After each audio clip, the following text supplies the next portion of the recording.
Un fuerte estruendo resonó en el salón. La mujer ya no era una monja silenciosa. Se movía con la eficiencia despiadada que se perfecciona con años de entrenamiento que solo se adquiere con sangre, sudor y arena. Interceptó la mano de Jack, que aún estaba levantada después de haber roto el vaso. No hubo gritos, ni golpes, nada innecesario. Solo un movimiento rápido y preciso que parecía casi elegante. Sus dedos se cerraron alrededor de su muñeca y, con un chasquido silencioso casi imperceptible, le torció el brazo, desequilibrándolo. Jack aulló de dolor, su pesado cuerpo giró y cayó de rodillas, con el rostro contraído por la sorpresa y la furia. En el mismo segundo en que cayó, ella usó su impulso para voltearlo sobre su hombro como si fuera un saco de patatas. El cuerpo de Jack voló por el aire y aterrizó en el suelo con un golpe sordo, derribando varias sillas. Slim y Ray, aturdidos, no podían moverse. Estaban demasiado estupefactos por lo que había sucedido. Jack, su formidable líder, fue derrotado en un abrir y cerrar de ojos, y ni siquiera tuvieron tiempo de averiguar qué había pasado. La mujer parada sobre él parecía haber descendido del cielo. Solo quería un vaso de agua, su voz era tranquila, pero había una fuerza en ella. Y ahora, por tu culpa, tengo que limpiar este desastre. Slim, el primero en recuperarse del shock, se abalanzó sobre ella. Era rápido y ágil, como un zorro, pero ella era más rápida. Esquivó su golpe y desvió fácilmente su brazo hacia un lado. Luego lo agarró por el cuello y le estrelló la cabeza contra una mesa. Slim se desplomó con los ojos en blanco. Ray, al ver lo que había sucedido, trató de huir, pero ya era demasiado tarde. Ella lo agarró por el cuello y su cuerpo, tan pesado como el de Jack, cayó al suelo con un golpe sordo. La tensión en el salón era tan densa que se podía cortar con un cuchillo. El aire se llenó con el olor a polvo, whisky y miedo. Por primera vez en muchos años, la banda de los Hijos del Trueno había sido humillada. Y lo hizo una mujer que solo había querido un vaso de agua. Ella caminó lentamente hacia el bar, pasando por encima de los escombros. Tomó un vaso limpio y se sirvió un poco de agua. Nadie se atrevió a decir una palabra. Todos se sentaron y observaron. Su calma era asombrosa. Tomó un pequeño sorbo y una mirada de alivio apareció en su rostro, como si este simple trago fuera lo único que había necesitado. No debiste tocarme, dijo, volviéndose hacia los tres cuerpos sin vida en el suelo. Solo quería un poco de paz. El cantinero, Jimmy, que había estado inmóvil todo el tiempo, levantó la vista y la miró. Vio no solo su fuerza física, sino también su resistencia interior. No era solo una mujer, era una guerrera que luchaba contra un enemigo invisible. Él llenó su vaso con agua y lo puso frente a ella. Ella le asintió en señal de agradecimiento. De repente, las puertas del salón se abrieron y entró el sheriff. Al ver el desorden, se detuvo. Rápidamente examinó la habitación, su mirada se posó en la mujer que bebía tranquilamente agua y en los tres cuerpos sin vida. Lentamente se acercó a ella. ¿Qué pasó aquí?, preguntó. La mujer dejó el vaso y sus ojos se encontraron con los de él. No había culpa ni miedo en ellos. Solo una pequeña pelea, sheriff, dijo ella. Creo que estos tipos solo necesitan descansar. ¿Y qué hiciste tú?, preguntó él. Solo me estaba defendiendo. Su voz era tranquila, pero tenía una fuerza que lo hizo retroceder un paso. El sheriff sonrió. Sabía quiénes eran Jack y los Hijos del Trueno, y hacía mucho tiempo que quería que alguien los pusiera en su lugar. Miró a la mujer, su rostro tranquilo, su tatuaje, y se dio cuenta de que ella era exactamente la persona que podía hacerlo. Bueno, dijo, creo que será mejor que te vayas. Ella asintió. Dejó unos pocos dólares en el bar para pagar su vaso de agua y salió del salón, dejando atrás el silencio y el caos. Mientras se iba, todos la miraron y nadie se atrevió a decir una palabra. Salió, montó en su viejo caballo y se alejó, dejando atrás no solo el salón, sino todo su mundo pasado. Cabalgó hacia la noche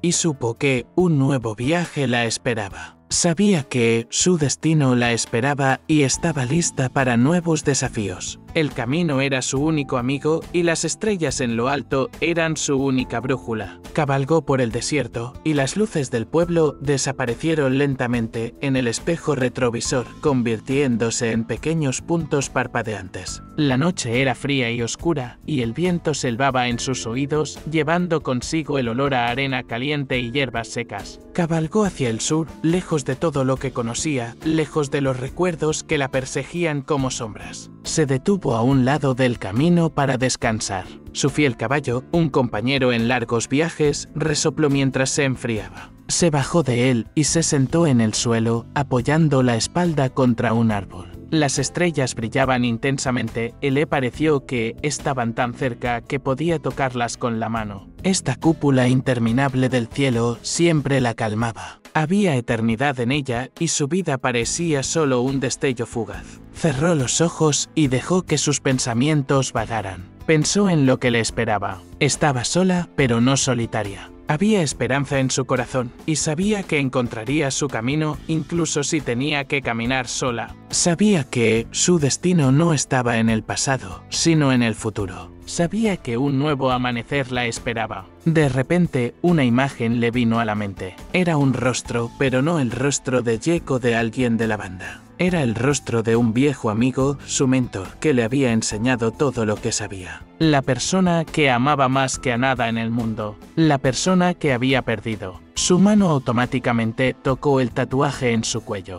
Sabía que era su marca, su recordatorio de quién era y lo que había perdido. Era una historia escrita con tinta en su piel. Un símbolo que significaba familia, pero ahora le recordaba su traición, su error, que ya no podía llevar esa marca con orgullo. Cerró los ojos y lo vio de nuevo, sus ojos llenos de decepción, su rostro contraído por el dolor. Somos familia, le había dicho. Nos apoyamos el uno al otro, siempre, pero ella no pudo. No pudo apoyarlo en ese momento crucial. Había fallado en su única prueba, y ahora era una fugitiva, un alma solitaria que buscaba el perdón pero no podía encontrarlo ni en sí misma ni en nadie más. Volvió a montar en su caballo. Había un largo camino por recorrer y no tenía tiempo para arrepentimientos. Espoleó al caballo y este la llevó velozmente más allá, hacia la noche, hacia el amanecer que, esperaba, le traería una nueva oportunidad. Alrededor de la medianoche vio una luz brillante en la distancia. Era una vieja y destartalada taberna en medio del desierto, como un faro en un mar embravecido. Un agujero en la pared, así los llamaba. Lugares donde podías encontrar comida, un establo para tu caballo y anonimato. Exactamente lo que necesitaba. Ató a su caballo y entró. El olor a café y tocino frito la golpeó en la nariz. 3 vaqueros estaban sentados en el mostrador.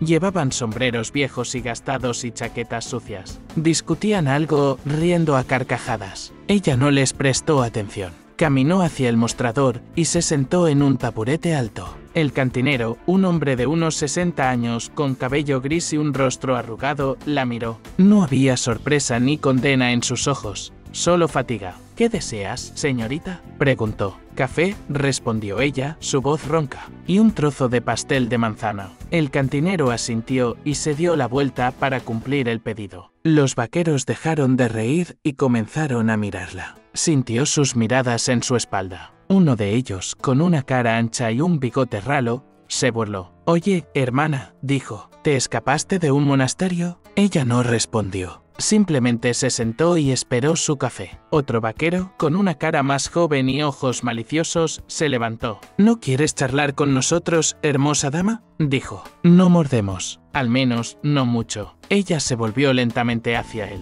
Sus ojos, tan oscuros como la noche, se encontraron con los de él. Había algo en ellos que lo hizo callar. No había amenaza ni miedo en ellos, solo vacío. Parecía una muñeca sin vida, una mujer que ya había visto todo lo que se podía ver. El cantinero colocó una taza de café y un trozo de pastel frente a ella. Ella le asintió, sin apartar la mirada del vaquero.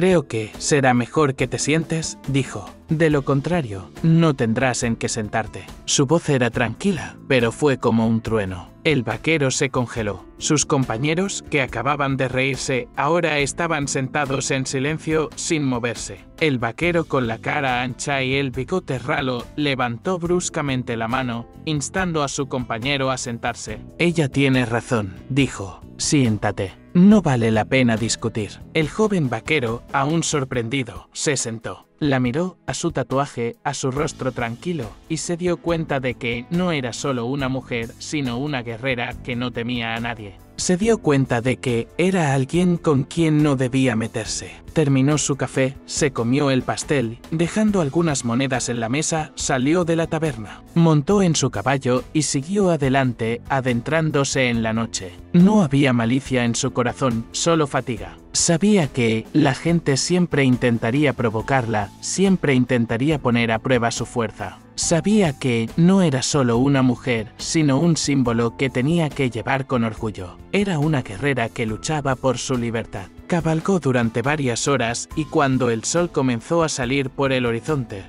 vio un pequeño pueblo en la distancia. Se detuvo a un lado del camino para descansar. Se bajó de su caballo y se sentó en el suelo, apoyando la espalda contra una roca. Cerró los ojos y dejó que sus pensamientos vagaran. Pensó en su familia, los hijos del trueno. Eran fuertes, pero su fuerza se basaba en la violencia y el miedo. No eran una familia, eran una banda que luchaba por el poder. Los había dejado porque no quería ser parte de esa guerra. Ella quería la paz. Recordó su última conversación con su mentor. Él le rogó que se quedara, le rogó que olvidara sus errores, pero ella no pudo. Sabía que si se quedaba, se vería obligada a hacer cosas que no le gustaban. Ella